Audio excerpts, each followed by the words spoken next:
Hello, welcome back. J'espère que vous allez bien. Moi, c'est Léna. Merci d'être de retour sur ma chaîne. Et si vous êtes nouveau, bienvenue à vous. Comme vous pouvez le constater, je vous accueille dans un cadre un peu différent. Je suis en direct de mon canapé parce que je vais vous faire le bilan de mon année 2022. Donc installez-vous confortablement, allez chercher un petit verre ou un petit encas et ne bougez pas.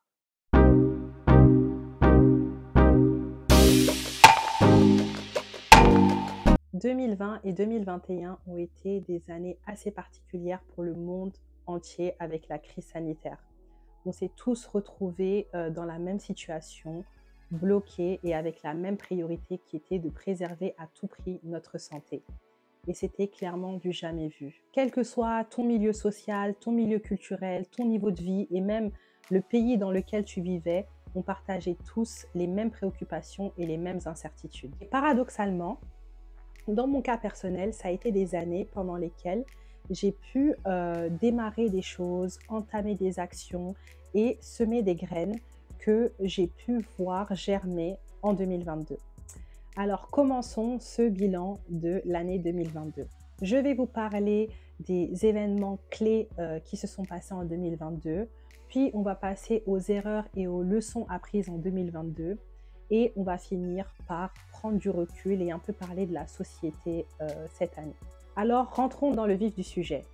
Les événements clés de mon année 2022.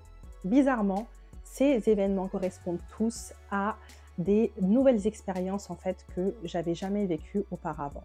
Et j'en ai listé 6. Commençons par le commencement. Donc janvier 2022 est une date que je n'oublierai jamais probablement parce que c'est à cette date-là que j'ai vécu l'expérience inoubliable de devenir maman.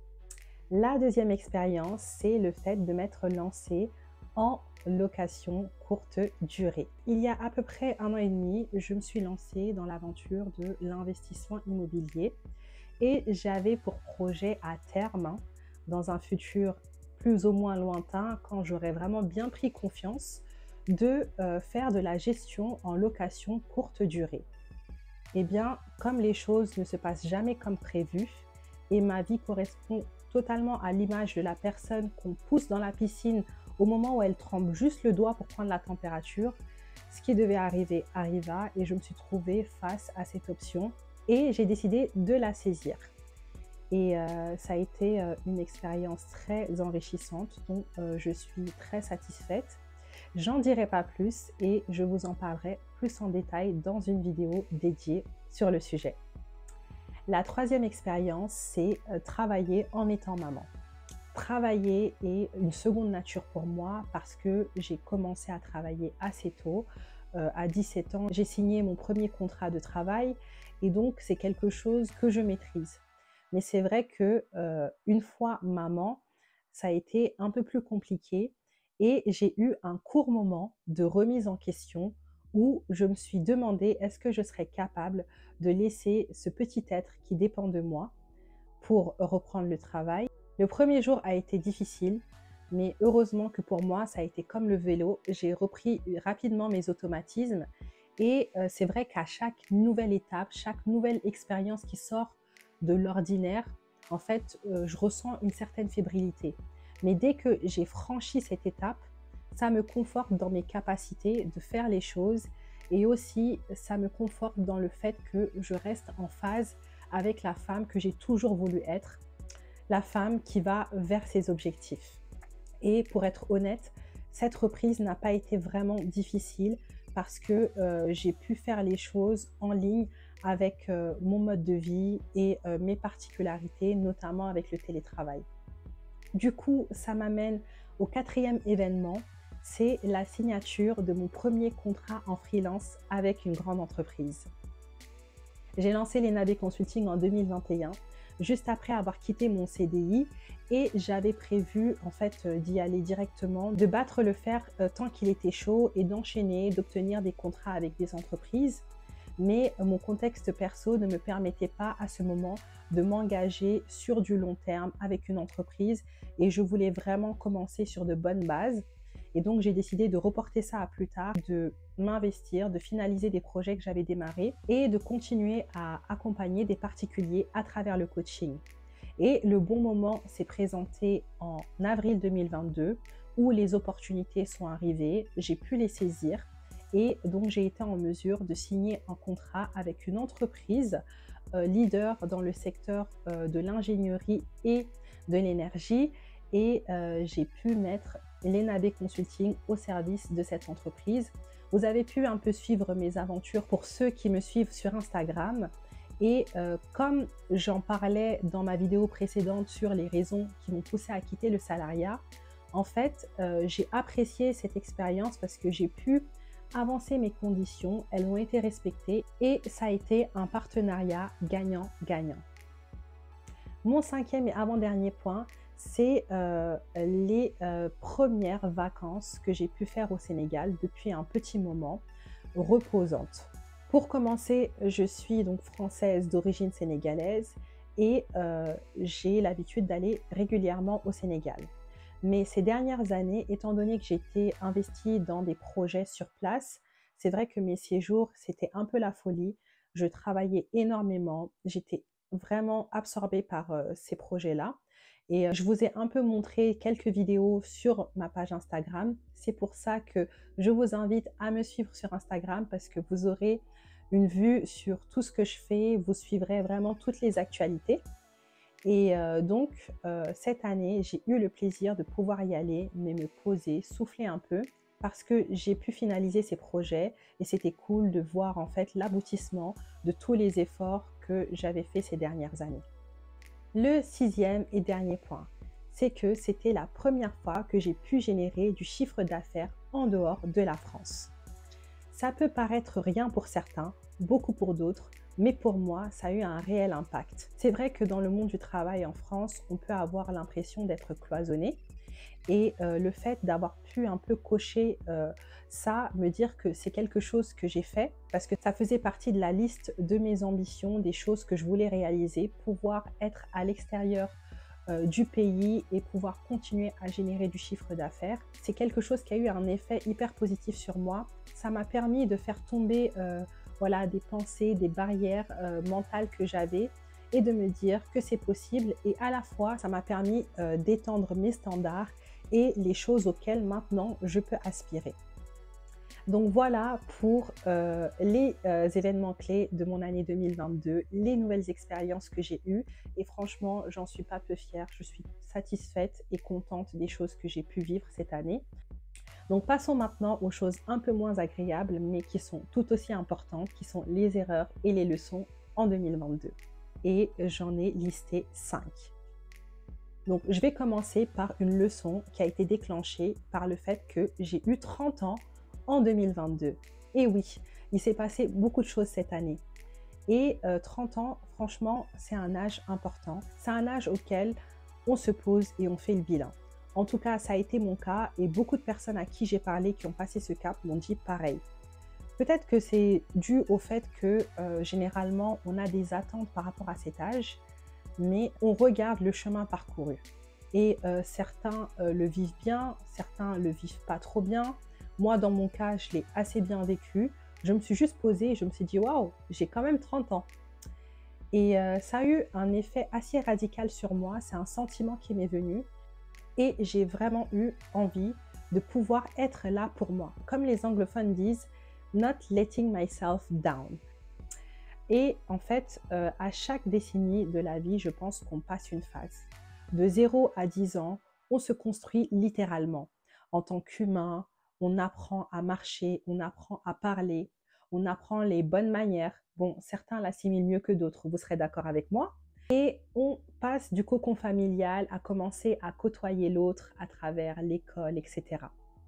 De 10 à 20 ans, c'est la période où on rentre dans le dur, où l'intégration, le fait d'être accepté des autres est hyper important et où le collectif, en tout cas dans notre tranche d'âge, a une très grosse importance et la perception qu'ils ont de nous. Et c'est vrai que c'est les moments où on est le plus vulnérable aux mauvaises fréquentations, etc. De 20 à 30 ans, c'est vraiment la période où on se cherche, On finit les études d'un côté, d'autres personnes commencent leurs premières expériences professionnelles, on essaye de se stabiliser, on a des choses à se prouver et à la fois on a des choses à prouver à nos proches. On veut prouver qu'on peut se gérer, qu'on peut être autonome, qu'on peut être responsable. Et moi, j'avais tout ça. Et en plus de ça, je voulais montrer à tout le monde qu'ils pouvaient compter sur moi. Donc, je faisais en sorte d'être là pour tout le monde. Et donc, arrivé à 30 ans, eh bien, c'était le moment pour moi de commencer à vraiment, si ce n'était pas encore le cas, me focus sur moi. Et en gros, j'ai ressenti cette urgence-là, cette envie d'exploiter au maximum mes capacités, de capitaliser sur moi et de mettre au service toutes les ressources que j'avais pour pouvoir réaliser mes ambitions et mes envies. Et aussi être en phase, bien sûr, avec mes émotions et mes envies. Et j'ai aussi cette notion du temps qui passe, qui n'est pas illimité. Et c'est vrai qu'à 30 ans, on est toujours considéré, entre guillemets, jeune, mais on n'est pas aussi jeune que ça. On n'a pas 18 ans, on n'a pas 20 ans, et la vie ne nous pardonne pas les erreurs comme si on avait 18 ans ou on avait 20 ans. Donc, je veux vraiment concentrer mon temps, mon énergie sur des choses qui ont de la valeur pour moi. Et tout ça, ça passe aujourd'hui par l'ENAB Consulting. Et c'est la raison pour laquelle je suis là aujourd'hui, en train de vous parler, en train de partager avec vous. Ça peut paraître rien pour certaines personnes parce que littéralement, avec les réseaux sociaux, il y a des gens qui partagent leur vie au quotidien. Mais pour moi, le fait de m'ouvrir, de partager à ce niveau, croyez-moi, c'est déjà quelque chose. Mais si ça peut en inspirer certains et que des personnes peuvent s'identifier à mes expériences, aux choses que je dis, aux choses que je traverse, eh bien, c'est déjà gagné parce que la représentation, c'est juste hyper important. Et la deuxième leçon que j'ai apprise, c'est le fait de lâcher prise et de ne plus associer le progrès au don de soi excessif. Je m'explique. J'ai réalisé que j'avais un rapport malsain entre l'effort que j'associais au mérite. Donc, je passais très souvent des journées où je ne prenais même pas le temps de m'arrêter, je mangeais sur le pouce, je frôlais 15 fois la crise de nerfs. Et en fait, le soir, je me couchais au bout de ma vie, mais je me disais, ok, t'es fatigué, mais c'est bien. Au moins, tu l'as mérité. Et en fait, maintenant, je me dis, mais pourquoi je me disais que pour mériter les choses, il faut que je m'épuise carrément. Je pense que voilà, les racines remontent à bien loin, mais en tout cas, l'essentiel, c'est que j'ai compris que c'était pas bon et qu'il fallait que je sache équilibrer tout ça, mettre mes priorités au bon endroit, que je mette mon énergie au bon endroit pour ne pas que ça se répercute sur mon bien-être parce qu'au final, je m'investissais à l'excès pour des choses quelquefois ou des personnes qui n'en valaient pas autant la peine. Et donc, ça a demandé vraiment de désapprendre certaines choses et d'apprendre vraiment à être en phase avec moi-même et mes ressentis. Et au final, on arrive à obtenir les mêmes résultats en étant beaucoup plus équilibré. Le troisième point, c'est privilégier les environnements safe, les environnements sécurisants. Récemment, je partageais un post sur l'importance d'apprécier sa propre compagnie et d'être sélectif dans son entourage. Et cette leçon va totalement dans la même logique. C'est-à-dire qu'il faut vraiment se préserver en privilégiant des environnements qui sont en accord avec soi pour s'assurer de protéger sa santé mentale et sa santé physique. Et ça peut être le cas dans plusieurs milieux. Le milieu professionnel, le milieu familial, le milieu amical. En fait, il faut vraiment savoir la direction dans laquelle vous allez, les sujets qui vous intéressent et s'assurer que les milieux que vous fréquentez sont en accord avec ça. Je vais vous donner un exemple. Par exemple, vous avez une connaissance, un ami que vous appréciez, mais vous êtes conscient que vous ne baignez pas forcément dans les mêmes cercles d'amis, dans les mêmes milieux, dans les mêmes fréquentations. Et si cette personne vous propose de vous joindre à elle, par exemple avec d'autres amis pour une soirée ou autre, assurez-vous en avance de savoir qui sera présent. Ça sera quoi le cadre de la soirée, parce que ça reste un environnement fermé et intimiste dans lequel vous pouvez très rapidement vous retrouver un peu vulnérable ou autre. Et donc, c'est important de savoir à qui vous allez avoir affaire et si vous allez vous sentir à l'aise. Et moi, par exemple, dans ce cas, si je n'ai pas assez d'informations, je passe mon tour, je n'y vais pas. J'estime que j'ai passé l'âge de me retrouver dans des environnements où je vais être inconfortable, voire ne pas me sentir en sécurité. Et peut-être que ça a l'air un peu à l'extrême, mais c'est vraiment important parce que c'est vrai que quand on est jeune, surtout dans la vingtaine, on peut très vite se retrouver dans des choses comme ça et après en sortir, ne pas se sentir très bien, etc. Et je préfère rester chez moi, tranquille, cocooning, que de me retrouver dans des contextes comme ça. Et je pense que c'est important d'être clair par rapport à ça. C'est pas que je veux pas faire des rencontres, mais je préfère faire ça dans des cadres qui sont bien déterminés et qui sont un minimum maîtrisés. Je ne suis pas chef de projet pour rien. Dans mon travail, on fait en sorte d'anticiper les risques, de les identifier et d'essayer de les maîtriser un maximum. Et c'est quelque chose que maintenant, j'essaye d'appliquer dans ma vie. Le quatrième point, c'est ne plus chercher à me justifier et à prouver aux mauvaises personnes. Je vois beaucoup de threads sur les réseaux sociaux qui disent « Ne vous justifiez pas, vous n'avez rien à prouver à personne ». Et je ne suis pas d'accord à 100%. Parce que, en tant qu'être humain, même si en vieillissant, on a de moins en moins de choses à prouver, on a toujours des choses à prouver à nos proches, ça peut être les conjoints, dans le cadre professionnel ou autre. Je prends mon exemple. Dans le cadre de l'ENAB Consulting, j'ai des choses à prouver parce que je me présente à des clients pour les accompagner et les former. Et donc, c'est important que je puisse justifier de ma légitimité, de mes connaissances, de mon expérience et que je maîtrise les sujets que j'aborde. Et ça, c'est un exemple parmi tant d'autres. Je dirais plutôt qu'il faut arrêter de se justifier auprès des mauvaises personnes. Plus particulièrement les personnes qui ont déjà une image arrêtée et préconstruite de vous. J'ai compris que tout combat n'est pas bon à mener et il y a des personnes qui vont vous voir et qui vont se faire une image qui leur convient de vous. Et ça a totalement à voir avec eux et rien à voir avec vous. Et surtout, vous pouvez absolument rien y faire. Et ces personnes, vous pouvez les détecter par des remarques qui sont régulières, comme « Ah, t'as fait ça ?» « Ah, moi, je pensais que tu étais comme ça. » Vous voyez des choses comme ça? Et souvent, quand une personne dit ça, c'est pour vous pousser à vous justifier. Mais au final, ces remarques-là, elles sont fondées sur rien du tout. Donc franchement, pas la peine de vous fatiguer à vous justifier. Ça peut passer par des remarques comme ça ou même par des jugements récurrents, réguliers. Et j'irai même plus loin, ces énergies-là, c'est des choses à fuir. Parce que vous ne voulez pas vous entourer de personnes qui ont des images préconçues de vous, qui n'ont pas une ouverture d'esprit et qui ne vous laissent pas le bénéfice du doute. Je crois beaucoup que la mauvaise énergie peut avoir un impact très négatif sur vous. Ça peut vous plomber une journée, une semaine, un mois et inversement si l'énergie est bonne. Et la cinquième et dernière leçon, ayez vos propres standards. Je vais la faire courte et concise. Vous avez le droit d'avoir vos propres ambitions et vos propres standards pour votre vie. N'en déplaise aux autres. Qu'ils estiment que c'est trop haut, que c'est fou, ça les concerne. Mais vous, si vous avez la conviction que vous pouvez prétendre à quelque chose, ne débattez pas dessus, ne transigez pas dessus. J'ai envie de dire, n'en discutez même pas, surtout avec les mauvaises personnes, et juste foncez, be about it.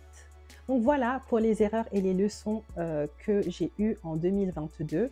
Donc passons à la troisième et à la dernière partie de cette vidéo qui est l'état du monde en 2022. Donc là, je prends du recul sur ma situation personnelle pour regarder, on va dire grossièrement, l'état de la société et du monde. Donc déjà, on vit toujours les suites de la crise sanitaire qui n'est pas terminée, même si on en parle moins. Il faut être prudent, il faut faire attention.